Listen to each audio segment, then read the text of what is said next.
So we continue with some and the Fed and Ron Paul, and we start getting a bit of Austrian guys, Austrian quotes and citations, the thoughts of the Austrians, so-called. We've got Rothbard here.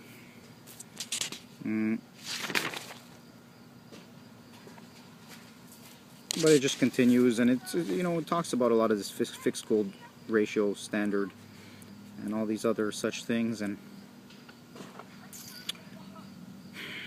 I don't know. I perhaps it's just that this remembered past is really what we always flock to. I think that's going to come up again. But this easy money, hard money fight needn't be, it seems, and is going in that direction. For one thing, as I have written several times, Fofo says, the Fed does not own the U.S. stockpile of physical gold. It is a common misconception, even among some scholars, that in 1933 the gold was taken by the Fed, when in fact it was taken from the Fed and placed in collective ownership via the United States Treasury. The gold had previously been base money inside the banking system, the Federal Reserve System, and was removed from the Fed and placed in the Treasury. In fact, today the Fed is custodian of only 5% of the Treasury's gold. The rest is in the custody of the U.S. Mint, which is part of the Treasury Department held in Fort Knox, West Point, and Denver. And there comes that Fort Knox again, and this idea. But again, I think my previous thought is currently where I lay on that line of that little path. I think an important question that Fofo asks in general is a definition of gold, too. He wants to know, because obviously he has a point to make, but as we can see, the gold is going towards the physical. Then we get subtitling of fractional reserve banking. And the idea about making fractional reserve banking illegal versus other options and opinions.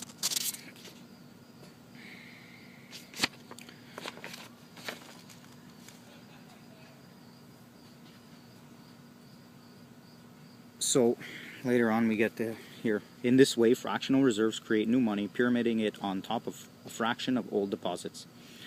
I think that's the words of Jesus Huerta. Oh no, so I believe it's Paul's and the Fed, in which he references Jesus, sorry. So in this way, fractional reserves create new money, pyramiding it on top of a fraction of old deposits. Fofo goes on. This is obviously a problem, but I'm not going to spend much time on this FRB, fractional reserve banking issue, because there is a very simple and elegant solution that the remainder of this post will explain. Do you remember earlier when I drew your attention to the recurring concept of two monies, be it gold and silver bimetallism, or Ron Paul's hard currency competing with or floating with the Fed's dollar? Well, we can apply this two monies concept to the term fractional reserve banking as well. So I guess I'm just highlighting the two monies concept here. Floating.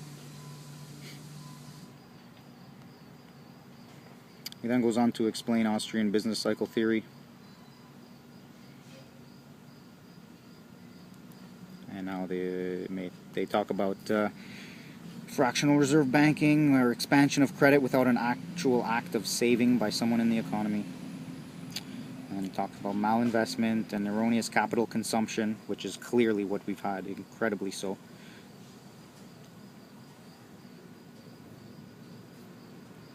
But the free gold idea comes at it from a different angle. And Fofo says, and an understanding of Austrian business cycle theory provides the context for understanding why free gold is unfolding. Free gold simply offers a different way of controlling credit expansion that is more effective than the modern Austrian suggestions of making money harder and or limiting or eliminating fractional reserve banking. There is no need for all that convolution. Just separate the store of value so it cannot be fractionalized and then non-productive credit expansion will be as limp as a eunuch, which comes from this comment by yours truly. He says in parentheses. I want to point out some wording here. He says there is no need for all that convolution. Just separate the store of value, and here's the wording here, so it cannot be fractionalized. And later on we get this idea of the root of the problem being fractionalizing the reserve asset, lending the reserve asset. So here's the snippet of the comment. But debt itself is not the cause of our problems today. Today we have a situation where the vast majority of excess production value, excess capital, is enabling massive amounts of global malinvestment through new debt creation. That has peaked and is now contracting. But the problem is not the debt itself. The problem is the enabling effect of excess capital not having a viable alternative that floats against the currency. The problem is the lack of the adjustment mechanism of free gold, or of two money system, which in this case is free gold.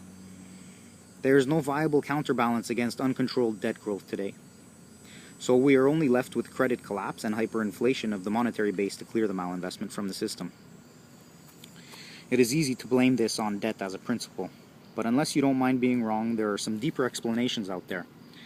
Debt under free gold will not reach such destructive levels. Easy money thinkers may or may not get their debt-free money, but if they do, they will suddenly realize the flaw in their reasoning. Oops. That it can only have expandable value needed for the welfare state if producers are willing to hold it while it expands. Without that, socialist welfare expansion will simply dilute the value of the currency and be as limp as a eunuch. So here again, underneath this sidebar, the wording, the root of the problem. The root is simply the lending of the monetary reserve. The root is simply the lending of the monetary reserve. That's a hole that I would like filled.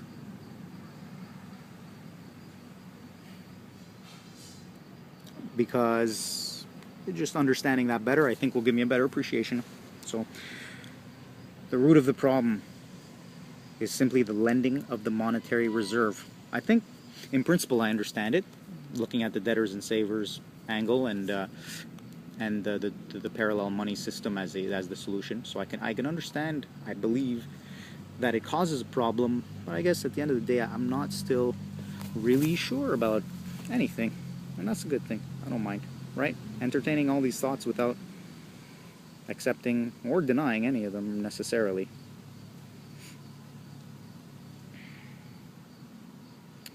So next page we get into two monies, the separation of monetary roles. If you would like, you can think of my two monies concept as the recurring duality of money, because it will recur throughout this post as we deconstruct the money concept. What we'll find is that even with many potential monies in play, we'll always naturally end up with two that attain monetary status in different time-related roles through the forces of regression, the network effect, game theory's focal point, and a dash of legal tender dictate. I love food language and cooking language.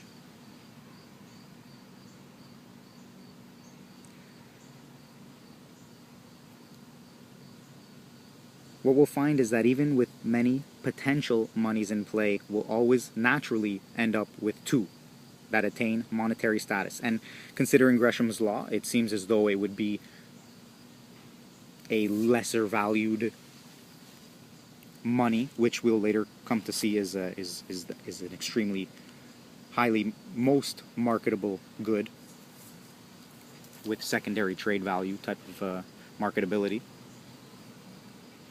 And then a more valued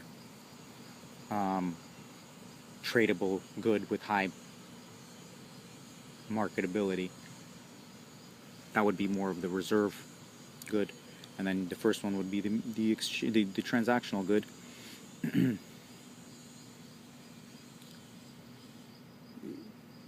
And I think the reason why we get two is because you get one each for these roles.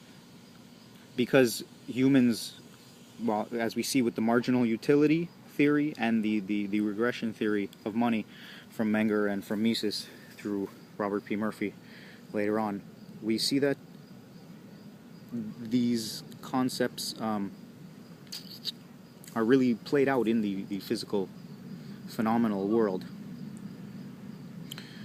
And it just tends towards naturally ending up with two that attain monetary status in different time-related roles. And this is the thing. So the phenomenon of time and time-related functions comes into this whole discussion. This is a very big point that is involved in money and in this whole economic